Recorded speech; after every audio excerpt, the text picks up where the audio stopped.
दुर्गंधी पसरते, वास घेत शहरामध्ये प्रवेश करायला लागतो सगळीची बाब आहे. त्यामुळे आमची मागणी आहे की एकदम पूर्व जशी होती तशी वाहतूक सुरळीत करावी.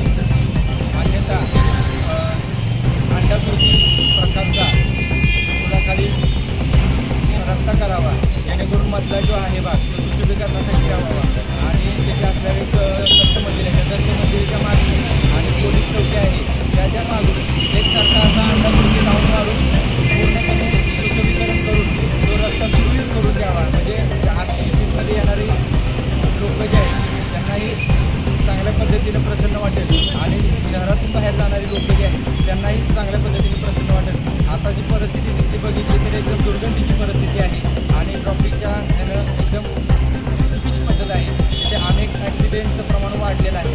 तरीही आमची मागणी आहे की नगरपालिकेला, मुख्याधिकाऱ्यांना, नगराध्यक्षांना आणि पोलीस प्रशासनाला ही वाहतूक सुरळीत करून लवकरात लवकर सुरळीत ठेवावी, योग्य त्याचा निर्णय घ्यावा.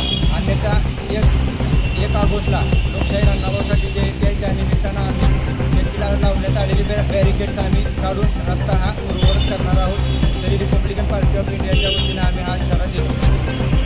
हां आमचे अध्यक्षांनी सांगितले सातारमध्ये जी वाहतूक आहे ती वाहतूक सुरळीत करून मोकळा सहज जावा. जनता पूर्ण त्रस्त आहे.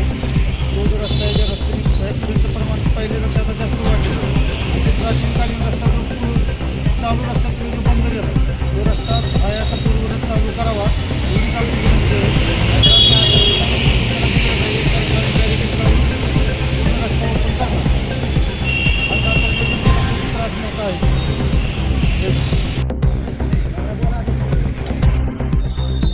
जय भीम. मी रिपब्लिकन वाहतूक आघाडी जिल्हाध्यक्ष नानासाहेब ओव्हाळ. आम्ही इथं पत्र व्यवहार करायला आलो.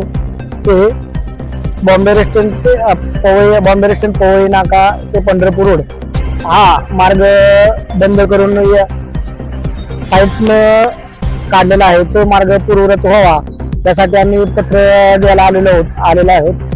आणि हा ऐतिहासिक मार्ग आहे, हो मार्ग हाय असा राहावा असे आमची मागणी आहे. आणि अन्यथा अंडाकृतीत मार्ग करावा. आमचं म्हणणं आहे की पंढरपूरवरनं येणाऱ्या गाड्या दत्त मंदिर या चौकातल्या खानातनं जाव्या आणि पवई नाक्यावरनं पंढरपूर जाणाऱ्या मार्गाने येणाऱ्या गाड्या त्या पोलीस चौकीच्या पाठीमागून करावा मार्ग असे आमची विनंती आहे.